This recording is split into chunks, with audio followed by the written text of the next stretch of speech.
unity that bring us together in fellowship. Instead, we are facing the gravest assault on the American constitutional order in generations, led by a president who only seeks to divide, to bully, to intimidate, to exploit for his own personal gain. Now, Donald Trump is trying to destroy our democracy, and we are not going to let him.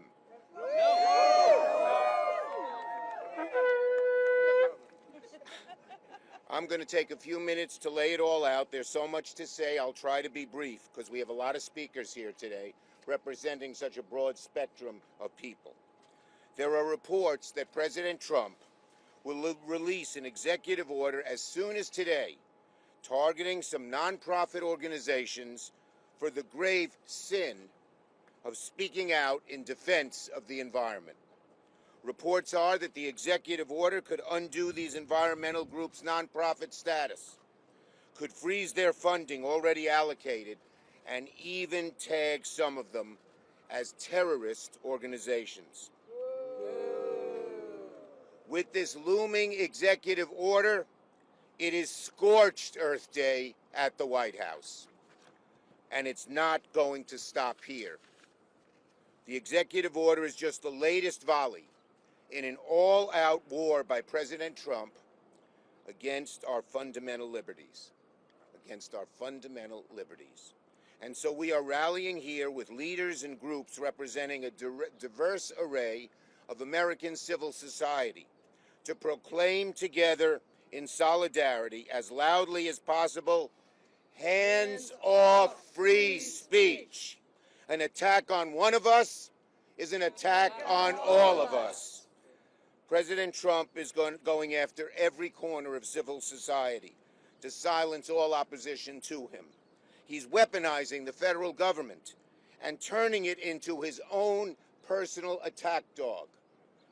This man wants autocracy, he wants despotism, plain and simple. But we won't let him have it. Nope. In unity, there's strength, and that's why we're standing here together today. I have here in my pocket a copy of the United States Constitution. So does everyone here. If you have your constitutions, hold them up. Let me read from the First Amendment. Congress shall make no law respecting an establishment of religion, or prohibiting the free exercise thereof, or of abridging the freedom of speech, or of the press, or of the right to people to peaceably assemble and to petition the government for a redress of grievances. Why are so many groups here today? Very simple. To petition the government for a redress of grievances as enshrined in this Constitution. We have here many environmental groups that fight for better laws in defense of our climate and our planet. We have civil rights groups that defend our Constitution and people's rights in court. We have the Central Labor Council that brings together dozens of unions that battle on behalf of millions of workers in New York. We have healthcare groups and hospitals that support affordable access to medical care. We have community organizations representing the needs of issues of so many American families. We have pro-choice groups that protect a woman's right to her own bodily autonomy. We have immigration groups that promote the basic rights and dignity of those who come to our country. We have universities represented by professors who advance the cause of human knowledge. In sum, this is American civil society, the vast and beautiful cacophony of opinions that gives our democracy texture and vibrancy. But that means nothing to Donald Trump, nothing at all. He views the people and groups here today as disloyal to him personally, unwilling to bend the knee, enemies of the state, he would call them. Now, average working families may feel that the president targeting his enemies and silencing dissent doesn't affect them. But if those who oppose him are weakened and silenced, then every American will be more vulnerable to President Trump's agenda that prioritizes the billionaire class over the working class, as he cuts Social Security and Medicare and Medicaid and veterans benefits and so much more, as his agents kidnap people off the streets without due process, as he wages a trade war against every country on earth. In short, what's in this pocket Constitution connects what's in your pocketbook, America. Connects what's in your pocketbook. So that's why we're here today, to send a wake-up call to American society. The silence of opposition affects all American citizens in profound ways. Everybody here should care, everybody in America should care about this. And yet, while our Constitution, our dear democracy, are under siege by our very own president, the leaders and representatives of his own party are shamefully silent. Shame. Is this a presidency or an imperial regency? Is this America or a banana republic? Now, across the street from us is Tom Paine Park, named after the famous founding father. Paine wrote, "Tyranny, like hell, is not easily conquered. Yet we have the consolation with us that the harder the conflict, the more glorious the triumph.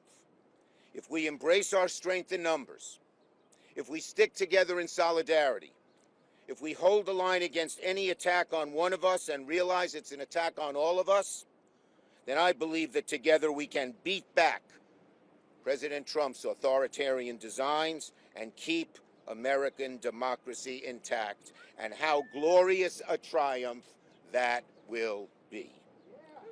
So, hands off free speech. Hands off free speech. Hands off the rule of law. Hands off the rule of law. Hands off our Constitution. Hands off our Constitution. Thank you all for being here. And our first speaker is, I think, I don't have the name here. Senator Gillibrand. Thank you, Chuck. Thank you. Well, I couldn't say it any better. Senator Schumer's quite right. I was teasing. I know you were. This is an assault on our democracy, assault on our free speech, an assault on our constitutional rights, and an assault on our civil liberties. And so we are here to stand up against President Trump and Elon Musk and his design to silence the not-for-profits that are working every day to make sure we have clean air, clean water, to make sure we have civil liberties and civil rights, to make sure we have equal justice. This is a time for activism. This is a time for action. It's a time for a strong-throated response from Americans and New Yorkers. So each one of us is here today to fight for that right to speech, that right to vote, that right to a democracy unencumbered by President Trump and Elon Musk. Each of the organizations that he intends to target fight for civil rights. They fight for justice. They fight for what's right. And we have to stand with them, because an attack on one is an attack on all. But when we stand together, we are more powerful. We are stronger. We are more righteous. And he will not defeat us. One by one, he can pick us off. Together, he will fail.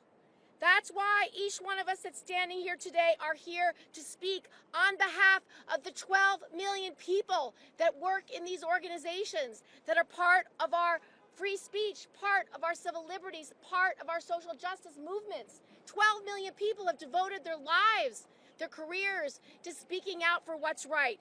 And so we here, as New York State residents, we stand with them. We have the highest share of not-for-profits of any place around the country.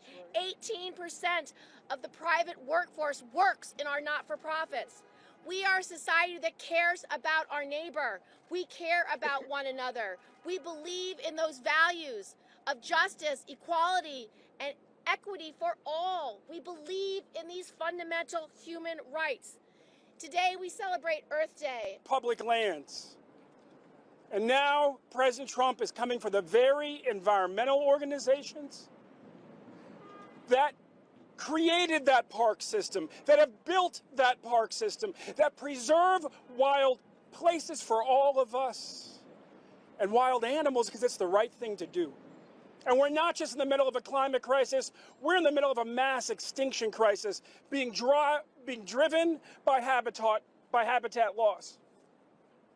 But I gotta tell you, as a guy whose parents was against the law, his parents met as civil rights workers, both families, black and white, have been in this family for 400 years.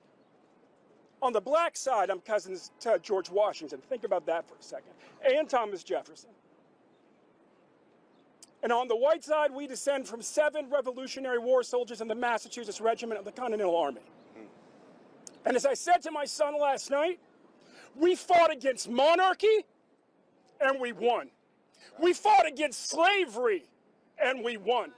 And we sure as hell will fight against oligarchy, and we will win.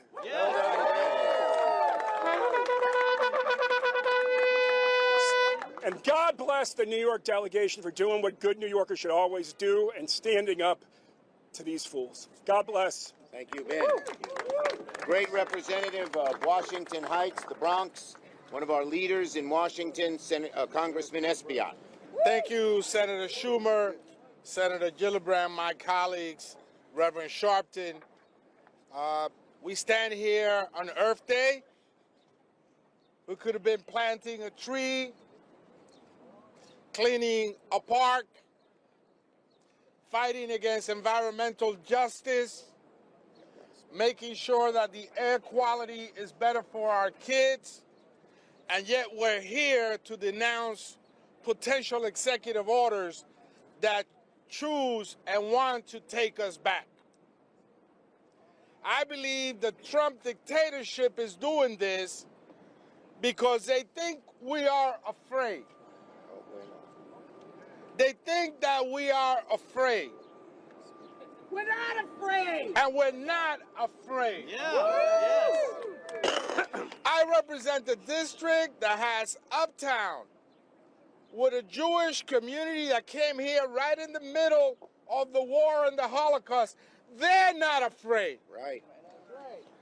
I represent the Heights where I grew up with immigrants that came here perhaps from a country with a dictatorship itself, fighting poverty or an environmental disaster. They are not afraid. That's right. I represent Harlem, a community of black folks that fought water hoses and dogs during the civil rights movement. They are not afraid. I represent women who had to fight to get the right to vote and continue to fight to have the right over their own body. They are not afraid. We are not afraid of the Trump dictatorship, and we are certainly not afraid of a thug. In fact, in my neighborhoods, we knew what to do with a bully. We punched them first because we are not afraid. And so today, as we celebrate Earth Day, let's continue to fight for environmental justice, because far too many kids have asthma in my district because of poor air qualities. Let's continue to fight for environmental justice, because we have a permanent parking lot that pollutes our city and our neighborhood. Is called the Cross Bronx Expressway. Let's continue to fight for environmental injustice so that our seniors could breathe easier. Our communities are choking up. We're going to fight for environmental justice, but most importantly, we're not afraid. God bless you. Thank you. God bless you. Dios te bendiga. Next, we have Emily McDowell, Reproductive Freedom for All. We have a bunch of speakers. That's because we have such a broad spectrum, and we're all fighting for one another for justice. Thank you. Thank you. Hi, everyone. Thank you, Senator Schumer and the New York delegation. My name is Emily Steiner McDowell. I'm the Federal Associate Director of Policy at Reproductive Freedom for All. Reproductive Freedom for All is powered by our 4 million members across the country who are fighting for abortion access, birth control, and the full spectrum of reproductive health care. For 50 years, we've been demanding abortion access and abortion rights. And no matter how much Trump tries to silence us, we are not going to stop now. Because this isn't just about reproductive freedom. This is about the freedom to fight for our communities. And whether you're fighting for abortion or for clean air and clean water, no one should be punished for trying to make their communities safer and healthier. But that's exactly what Trump wants to do. He wants to punish anyone who disagrees with him. This is extremely un-American, and it goes against our country's core values. But remember, Trump is doing this because he's scared of us. He knows we are the majority, and together we have the power. 8 in 10 Americans support the right to abortion. And together we will keep fighting until everyone has the freedom to make the decisions about their bodies, their futures, and their lives. So let's raise our voices in unison and keep fighting for what we deserve. Thank you. Thank you. My congressman and a great relative newcomer to the Congress who's doing a great job there, Dan Goldman. Thank you very much, Senator Schumer, and everybody for being here today.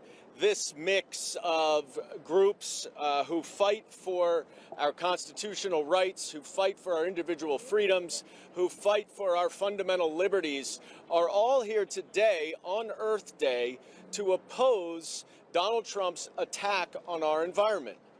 Now, he certainly supports climate denialism, and we all know that the science is very clear. We know our planet is burning up.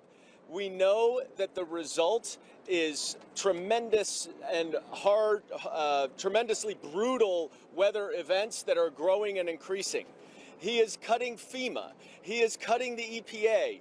He is now going after the tax-exempt status of environmental nonprofit organizations. And let's be very clear. If you take away the tax-exempt status from any nonprofit organization, you are killing that organization. They cannot function without their nonprofit status. So this is not some extra benefit. This is the basis on which they are built. Now, why is he doing this? Well, it doesn't make any economic sense. He just canceled an offshore wind program in South Brooklyn, in my district, that would have powered 500,000 New York City homes with clean energy. It would create billions of dollars of economic development, thousands of jobs. And that's all because of the Inflation Reduction Act and its $400 billion of private investment in our country, red and blue districts. It doesn't make economic sense, so why is he doing it? He is doing it because these folks behind us are a form of accountability. Donald Trump wants to destroy all accountability. He's gone after the media, called them enemy of the state. He's gone after the FBI, says they were corrupt. He's fired inspector generals. He's fired inspector generals, and he's fired prosecutors. He has designated and dictated that the Department of Justice should go after people who speak against him. Now, he's going after the organizations who uphold our laws. They're not breaking any laws. They're simply enforcing the laws that we have. But Donald Trump, for the same reason that he is taking away due process, he cannot win under the law. So he uses the authoritarian playbook to eliminate all forms of accountability so that law firms and universities and others cannot oppose him. That is un-American, that is anti-democratic, and that is unconstitutional, and he will lose. Thank you. Dan. Prosecute the criminal. Okay, next we have Donna Lieberman, who does a great job as leader of the New York Civil Liberties Union. Thank you, Senator. And I'm here today on behalf of the NYCLU and the ACLU with my colleague, Maribel Hernandez. And we're here to say, hands off free speech. Hands off immigrants. Hands off our colleges. Hands off our bodies, our kids, our schools, and hands off nonprofits. The ACLU and the NYCLU stand together with everyone who believes in freedom, equality, and democracy. We won't let them get away with a power grab to shut up their critics. We won't let them divide us. The ACLU is fighting in court, in the streets, in Congress, and every state legislature in the country. And we will never, ever, ever give up. And ultimately, we will win. We will build that arc of justice towards justice, away from oligarchy. Because we know that the people united will never be defeated. El pueblo unido jamás serán vencido. El pueblo unido jamás serán vencido. Thank you. Thank you, Donna. Thank you. Next, the great leader of the Hispanic community in New York, Frankie Miranda, head of the Hispanic Federation. Thank you. Thank We you are so a much. broad, wide, strong group. Thank you so much, Senator. The President's potential executive order is an overreach of executive authority, weaponizing the federal government to target any nonprofit organization working on issues.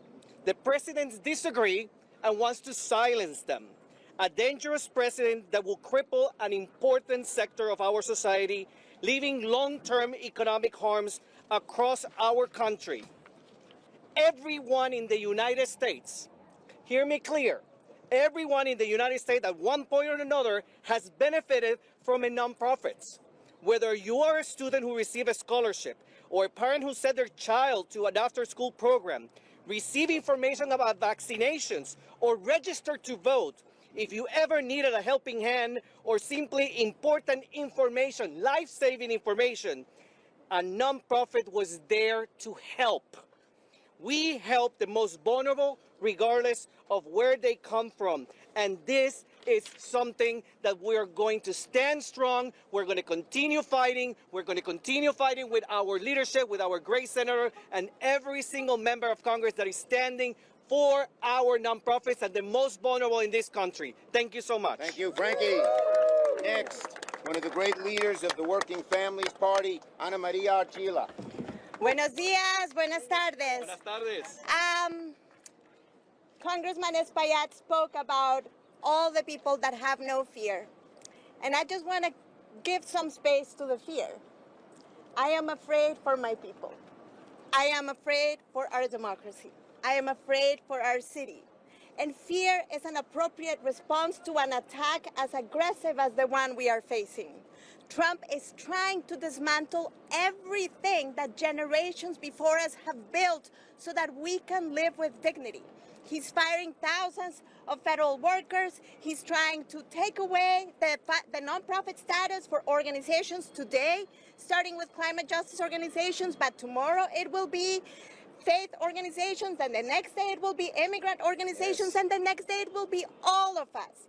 Because he's trying to help us, he's trying to make us believe that we are alone.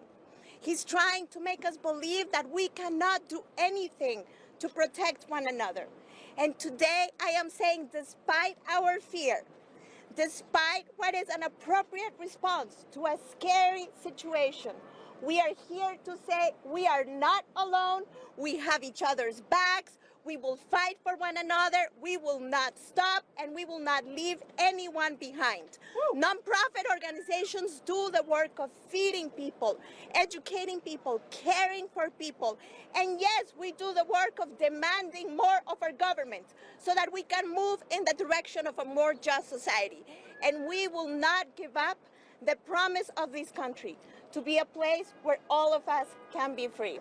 So Trump can say, Trump can try to cut one rose today, 2 roses, 3 roses, 3 organizations, 5 organizations.